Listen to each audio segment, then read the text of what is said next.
എല്ലാവർക്കും good morning. ഞാൻ പ്രത്യേകിച്ച് ആശംസ നേരാനായിട്ടൊന്നുമില്ല. പക്ഷെ ഇന്ന് ഈ ഫംഗ്ഷന് ഈ സിനിമ നിർമ്മിക്കാനായിട്ട് ലിവൈസിന്റെ പുതിയ ഷർട്ട്, വെള്ള ഷർട്ട് ഇട്ട് വന്ന ബ്രാഞ്ചേട്ടന് 10-15 ലക്ഷം രൂപയുടെ സ്വർണ്ണ ആഭരണം ഇട്ട് വന്ന ഷീലു ഇബ്രാഹിം കൂടെ ചേർന്നാണ് ഇന്ന് ഈ സിനിമ ഇവിടെ നിർമ്മിക്കുന്നത്.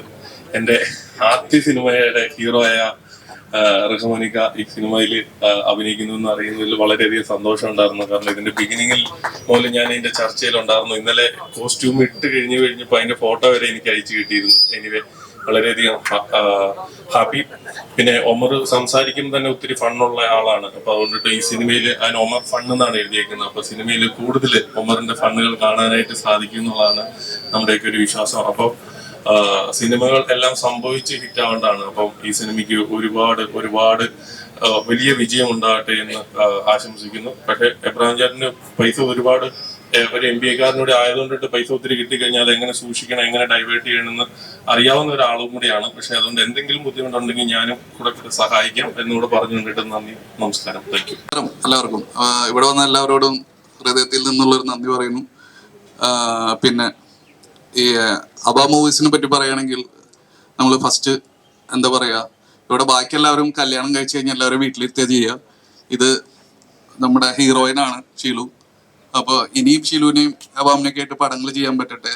പിന്നെ ഞാനും റഹ്മാൻ സാറും ആദ്യമായിട്ടാണ് ചെയ്യണത്. അപ്പോൾ റഹ്മാൻ സാർ ആദ്യമായിട്ടാണ് ഇങ്ങനത്തെ ഒരു ക്യാരക്ടർ ചെയ്യണത്. അപ്പോൾ റഹ്മാൻ സാറിന് ചെറിയ ടെൻഷൻ ഉണ്ട്. ഞാനാണെങ്കിൽ ആക്ഷൻ പടങ്ങൾ ചെയ്തിട്ടില്ല, കോമഡി പടങ്ങൾ ചെയ്തിട്ടുള്ളൂ. അപ്പൊ ഇതിൽ ചെറിയ ആക്ഷനും പരിപാടിയൊക്കെ ഉണ്ട്. അപ്പൊ എല്ലാം നല്ല രീതിയിൽ വരുന്നു വിശ്വസിക്കുന്നു. ഇവിടെ വന്ന എല്ലാവരോടും താങ്ക് യു. വേലത്ത് അധികം നേരെ ആരും ഇരുത്തണില്ല. Thank you. ലിസ്റ്റ് ചേട്ടൻ വന്ന പിന്നെ നമ്മളൊക്കെ ഔട്ടായി. അതാണ് ഫസ്റ്റ്. വളരെ സന്തോഷം. എനിക്ക് തോന്നുന്നു അല്ലല്ലേ, ഇതാണ് ഇല്ല, ഞാൻ നിങ്ങളോട് പറയാം. വളരെ സന്തോഷമുണ്ട്. രണ്ട് കാര്യത്തിനാണ്. ഒന്ന്, എനിക്ക് തോന്നുന്നു ബോംബ് കഴിഞ്ഞിട്ട് എന്നെ വിളിച്ച് ഒരു നടനെന്ന രീതിയിൽ അഭിനന്ദിച്ച ആദ്യത്തെ വ്യക്തിയുള്ള ഒരാളാണ് ഒമറേട്ടൻ. അദ്ദേഹം ഈ പടത്തിൽ എന്നെ വിളിച്ച് വളരെ സന്തോഷം. രണ്ടാമത്, എനിക്ക് തോന്നുന്നു ഈ പ്രൊഡക്ഷനിൽ ഇതിനു മുമ്പ് ഒരു തവണ അഡ്വാൻസ് വാങ്ങിയതാണ്, അത് അഭിനയിക്കാൻ പറ്റിയില്ല. വീണ്ടും എന്നെ വിളിച്ചു, അതിനും വളരെ സന്തോഷം. ഈ സിനിമയ്ക്ക് വേണ്ടിയിട്ട് ആത്മാർത്ഥമായിട്ട് ഞങ്ങൾ പണിയെടുക്കുന്നതായിരിക്കും, അത് മാത്രം പറയാം. പിന്നെ ഏറ്റവും വലിയ സന്തോഷം, ഇവിടെ പലരും പറഞ്ഞു, അത് ഞാൻ നേരിട്ട് പറഞ്ഞോളാം റഹ്മാൻ ചേട്ടനോട്. Thank you. എല്ലാവർക്കും നമസ്കാരം.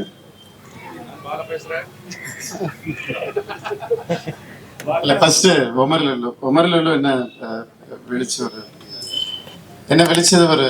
ഈ പടത്തിൽ അഭിനയിക്കണം പറഞ്ഞ ക്യാരക്ടർ പറയുമ്പോൾ തന്നെ വിളിച്ചിരിക്കുകയാണ്. ഒരു റൈറ്റർ എടുത്താണ് ഫോൺ പറയില്ല ഒരു കഥാപാത്രം എക്സ്പ്ലെയിൻ ചെയ്യുമ്പോൾ ഒരു ഡയറക്ടറും ശരി റൈറ്ററും ശരി റൂം എടുത്തിട്ട് എന്നെ വിളിച്ചിട്ട് ചിരിച്ചുകൊണ്ടാണ് പറഞ്ഞുകൊണ്ടിരിക്കുന്നത്.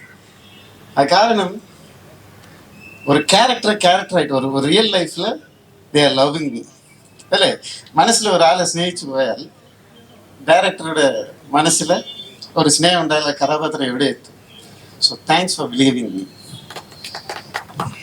ഞാൻ വിചാരിച്ചു, ഇപ്പൊ ആക്ച്വലി 1 വർഷമായി എൻ്റെ ഓപ്പറേഷൻ കഴിഞ്ഞിട്ട്.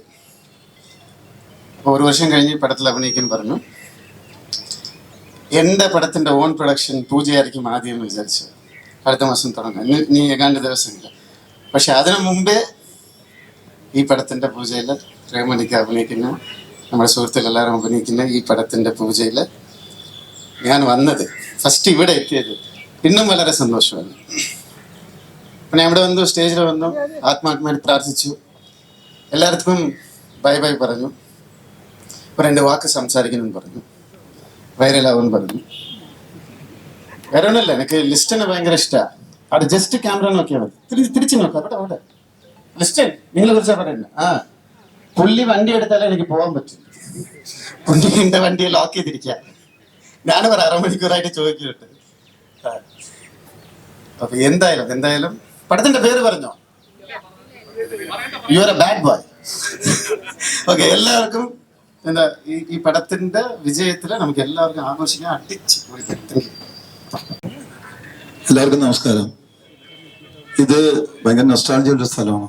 കാരണം എൻ്റെ ജീവിതത്തിൽ ഒരു ഓസ്കാർ അവാർഡ് പോലത്തെ ലോകത്തുള്ള എല്ലാ മലയാളികളും ഇന്നും ഇഷ്ടപ്പെടുന്ന ഒരു സൂപ്പർ ഹിറ്റ് സിനിമയ്ക്ക് ജന്മം നൽകിയ സ്ഥലമാണ് ഈ വീട്, ഈ സ്ഥലം. പഞ്ചാബി ഹൗസ് എന്ന് പറയുന്ന ചിത്രം.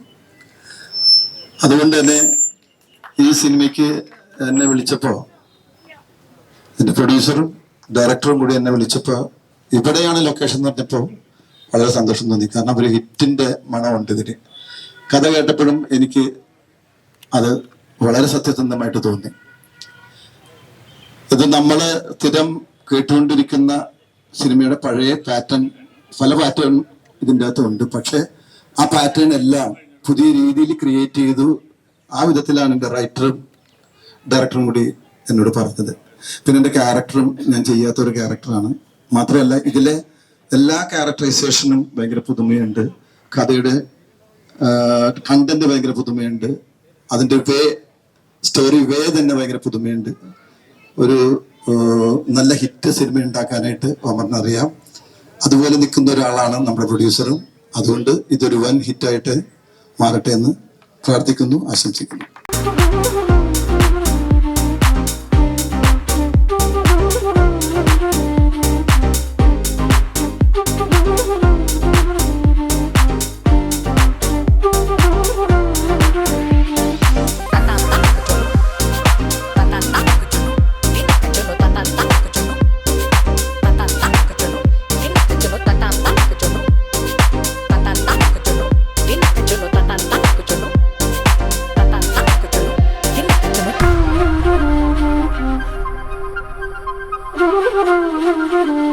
Thank you.